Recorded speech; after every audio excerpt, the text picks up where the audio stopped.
Salam sejahtera. Satu demi satu pembohongan, satu demi satu pemfitnah, satu demi satu dosa, satu demi satu perbuatan jahat akhirnya terbongkar dengan sendirinya. Bak kata pepatah, berani kerana benar, takut kerana salah. Bak kata pepatah, akhirnya kejahatan akan diketahui juga, kebenaran juga yang akan menang. Isu tentang Kampung Sungai Baru kini menjadi lebih panas apabila ianya kini ditunggang. Mula-mula ditunggang oleh pembangkang. Mereka datang ke kawasan Kampung Sungai Baru, kononnya menjadi hero. Tapi akhirnya orang kampung di sana pula kantoikan mereka sendiri. Mulanya, akhirnya mereka pula menggunakan pempengaruh-pempengaruh pula datang di sana. Paling terkenal Rafidah Ibrahim. Akhirnya apa terjadi? Satu demi satu perkara memalukan mula terbongkar.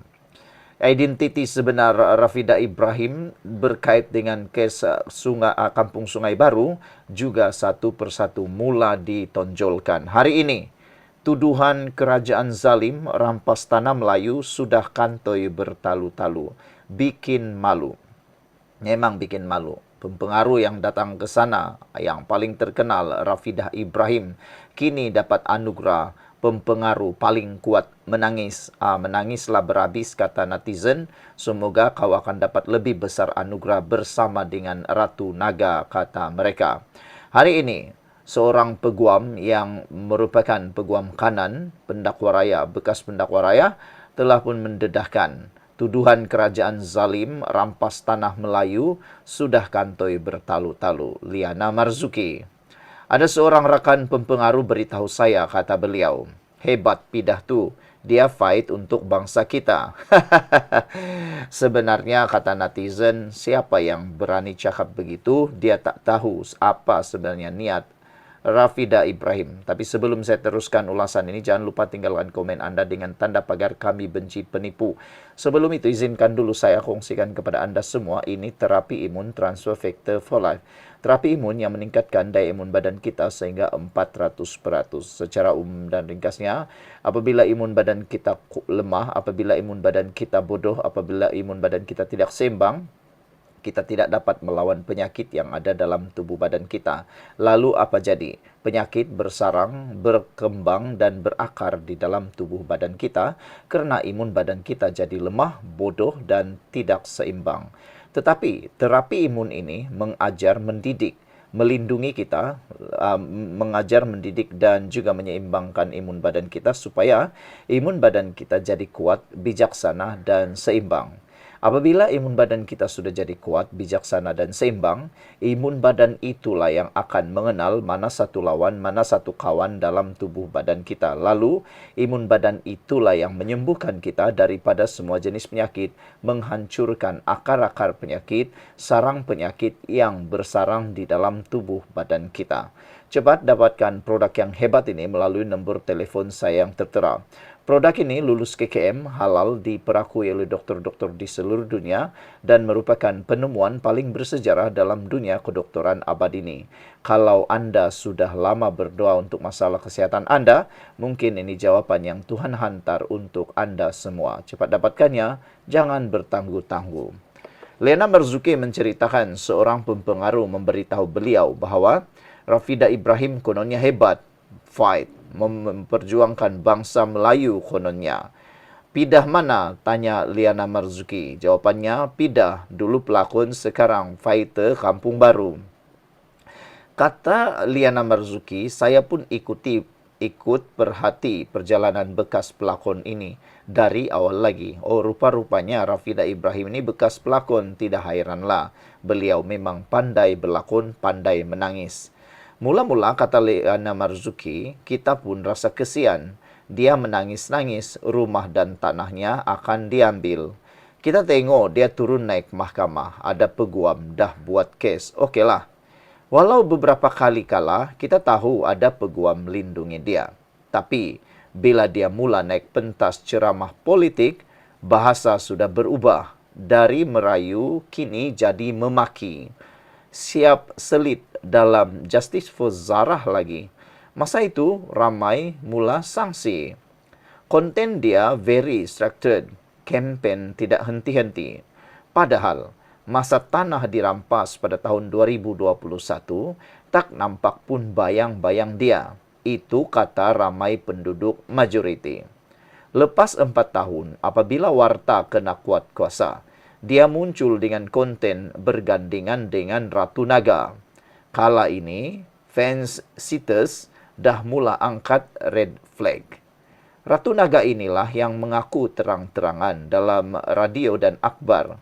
Memang wujud laskar cyber dan operasi politik dengan bayaran berjuta. Sebab itu, adu domba dan fitnah pun mereka buat dengan selamba. Macam mana dia tahu? Katanya, dulu, sebahagian dari BN melompat ke PH. Sekarang, bersama PN pula.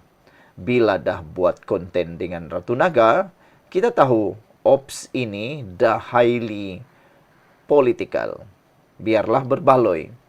Hari Sabtu lepas, mak saya kongsi video pidah, kata Liana Marzuki. Sebagai bekas pendakwa raya, kerja kami menyoal balas saksi. Kalau saksi cakap tidak konsisten, bersemangat kami nak cross soal balas, kata Liana Marzuki. Ada upper hand kalau saksi lawan koyak. Skill itu walau dah lama bersara dari mahkamah, tetap hidup dalam mana-mana timbalan pendakwa raya, kata Liana Marzuki lagi. Makanya saya sediakan transkrip di bawah. Transkrip video pidah. Soalan, ini rumah pidah kah? Jawapan, ini rumah mak dan ayah. Sebenarnya kami ni waris. 8 orang adik-beradik. Itu jawapannya. Soalan kedua, siang jelah duduk sini kan? Siapa duduk di sini? Sayalah duduk di sini. Saya guna rumah ini buat studio. Saya kan selalu buat konten. Soalan seterusnya, setuju ke dengan tuntutan pampasan tu? Jawapan, tak setujulah. Tak adalah kami nak buat keras-keraskan. Cuma nak hak masing-masing dan biarlah berbaloi. Soalan, jomlah tengok rumah pidah tu. Kat mana? Jawapan, kat level bawah je. Tapi tak eloklah. Kat sini mana maintain? Tak yalah, kata beliau. Soalan seterusnya, dah tak ada api dan air kan? Jadi macam mana? Jawapan, tak. Kami actually letak green screen saja. Oh, bertanya lagi. Ya ke? Marilah tengok rumah tu. Jawapan, nak tengok dalam ke? Janganlah macam tu. Tak payahlah. Hahaha. Jadi, ramalan kita, verdik. Kalau di mahkamah, saksi begini kita gelar lubuk. Cross-examination memang boleh jadi lauk. Kalau peguam, timbalan pendakwa raya yang sedikit ganas, habis nanti saksi terduduk. Wayang gambar. Saya tak mahu tuan-puan pajak otak pada saya. Tanpa taksub politik, rakyat Malaysia sebenarnya bijak-bijak belaka. Kempen yang bermula dengan kerajaan sekarang zalim nak rampas tanah Melayu, sudah kantoi bertalu-talu. Terbaru, mereka terperangkap dalam naratif yang mereka bina sendiri. Warta rampas tanah penduduk berlaku pada tahun 2021 zaman PKP. Pemimpin mereka tengah bertaici, salah menyalah sesama menteri. Akal mula nak salahkan kerajaan, sedia ada. Tetapi bukti ini tunjukkan kaum sendiri yang mereka zalimi. Makanya, nilaikan sendiri. Ini perjuangan bangsa atau wayang gambar semata-mata. Tepuk dada, tanya iman jua, kata Liana Marzuki. Sekian dulu untuk kali ini. Jangan lupa tinggalkan komen anda. Bye-bye.